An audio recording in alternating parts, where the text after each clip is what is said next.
मैं भारत को भारतीयता की मान्यता के आधार पर फिर से खड़ा करना चाहता हूं, उस काम में लगा हूं।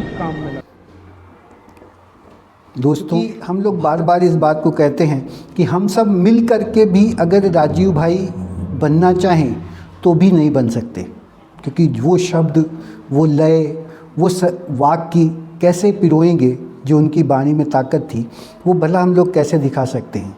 लेकिन फिर भी जो राजनीतिक पटल आज चल रहा है, जो राजनीति आज हो रही है, उस राजनीति पर थोड़े से पन्ने पलटना बहुत ज़रूरी है।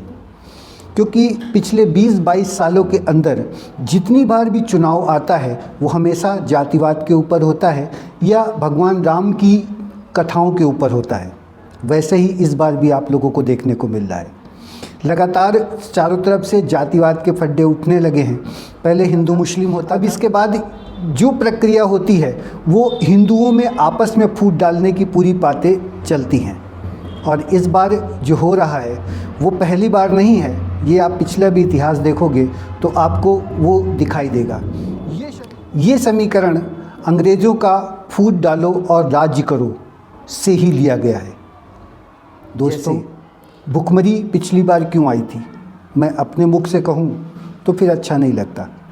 इसी भुखमरी पिछली बार क्यों आई थी, क्या हुआ था, कैसे क्या टैक्स सिस्टम चालू हुआ था और कैसे हमारे आज तक के सिस्टम पे वो प्रक्रिया धीरे धीरे करके चली आ रही है। वो धर्मपाल जी के इतिहास से लेकर के आज तक के सिस्टम पर कैसे राजीव भाई ने क्या वर्णन किया है, उनके ही मुख से सुनो तो अच्छा लगता है, क्योंकि वो गंभीरता वाले शब्द हम लोगों के पास नहीं होते। ये जो व्याख्यान है जिस पर उन्होंने चर्चा की है, उसमें ये गिनवाया है कि हम भुखमरी की कगार तक कैसे कैसे पहुंचे। लूट का इतिहास इस देश में पुराना है और जब लूट होती है किसी देश की तो वो देश गरीब ही होता है। तो हमारी गरीबी का ये कारण है। अब एक महत्वपूर्ण बात कि जब भारत की में लूट हुई और लूट होकर ये देश गरीब होने लगा, भुखमरी का शिकार, भुखमरी कैसे आई? हमारे उद्योगों पे टैक्स लगाए अंग्रेजों ने तो वस्तुएं महंगी हो गई। तो दुनिया के बाजार में जो हम 33% निर्यात करते थे वो निर्यात हमारा घटता गया। वस्तुएं महंगी होती गई, निर्यात घटता गया। निर्यात घटता गया तो कारखाने बंद हो गए। कारखाने बंद हो गए तो जो कारीगर काम करते थे वो बेरोजगार हो गए और वो बेरोजगार हुए तो फिर भुखमरी का शिकार हुए। इसलिए भुखमरी आई, बेरोजगारी आई। एक बात आप जानते हैं कि जब बहुत ज्यादा हमारे देश में कपड़ा बनाने वाले कारीगर थे ना और अंग्रेजों को उनसे चिढ़ होती थी तो अंग्रेज उनके अंगूठे काट लिया करते थे ताकि वो कपड़ा ही ना बुन सके, क्योंकि कपड़ा बुनने में सबसे महत्वपूर्ण भूमिका अंगूठे की होती है। आपके पास चारों उंगलियां हो और अंगूठा ना हो, आप कपड़ा नहीं बुन सकते। तो अंगूठा काट लेते थे अंग्रेज। हजारों लोगों के अंगूठे काटे हैं, उसके प्रमाण। तो ऐसे जो लूट मचाई उन्होंने, उसमें ये देश गरीब होता चला गया और अंग्रेजों के पहले जो लूट मची इस देश में उसमें गरीबी आई। तो भारत के क्रांतिवीरों को ये लगा कि अंग्रेजों को भगाना चाहिए तो भारत की लूट बंद हो जाएगी। इसलिए भारत के क्रांतिवीरों ने संगठन खड़ा किया अंग्रेजों के खिलाफ। नाना साहब पेशवा, तात्या टोपे, झांसी की रानी लक्ष्मीबाई, नाना फडणवीस, वासुदेव बलवंत फड़के, ऐसे 7,32,000 क्रांतिकारियों ने संगठन खड़ा किया, अंग्रेजों के खिलाफ युद्ध लड़ा। उसी को आप कहते हैं आजादी का पहला संग्राम। उस युद्ध में थोड़े समय तक क्रांतिकारी जीते, बाद में अंग्रेज जीत गए। फिर उसके बाद दूसरा युद्ध हुआ, फिर तीसरा हुआ, फिर चौथा हुआ। ऐसे 7 युद्ध लड़े क्रांतिकारियों ने अंग्रेजों से, तब जाकर 1947 में आजादी मिली। लेकिन इस 47 की आजादी तक आते आते 7,32,000 क्रांतिवीर शहीद हो गए। ऐसी लड़ाई हुई। अब शहीद हो गए, शहादत हो गई, देश आजाद हो गया। आजादी के बाद सबको ये लगा कि अब इस देश की लूट बंद हो गई तो थोड़े दिन में देश फिर अमीर हो जाएगा, समृद्धशाली हो जाएगा, गरीबी खत्म हो जाएगी, भुखमरी खत्म हो जाएगी, बेकारी खत्म हो जाएगी।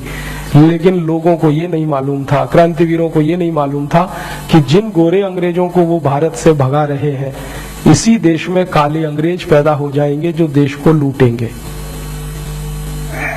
अब हमारे देश में क्या स्थिति है वर्तमान में? गोरे अंग्रेजों की लूट बंद हो गई, अब काले अंग्रेजों की लूट शुरू हो गई। काले अंग्रेज माने हमारे देश में मुख्यमंत्री, हमारे देश के वित्त मंत्री, हमारे देश के वाणिज्य मंत्री, हमारे देश के तमाम मंत्री और उनके साथ काम करने वाले अधिकारी। अब इन्होंने लूट मचा रखी है पिछले 63 साल से, और इन काले अंग्रेजों ने कुछ गोरे अंग्रेजों से कम नहीं लूटा है इस देश को। आप इसको समझ रहे हो, और ये जो प्रक्रियाएं हैं उसको आपके लिए राजीव भाई द्वारा की गई इस मेहनत को सार्थकता तभी मिलेगी जब आप इस प्रक्रिया को जान लो, इस प्रक्रिया को समझ लो कि भारत के अंदर भारत के व्यापार को बंद कराने के लिए कपड़े के कारीगरों के अंगूठे तक कटवाए गए हैं। उसमें जातिवाद का जो फड्डा खड़ा होता है वो आज तक किसी भी राजनीतिक पटल में कभी नहीं खड़ा किया गया। जब जब चुनाव आए तब ऐसी बातों पर कभी भी मुद्दा नहीं बनाया जाता।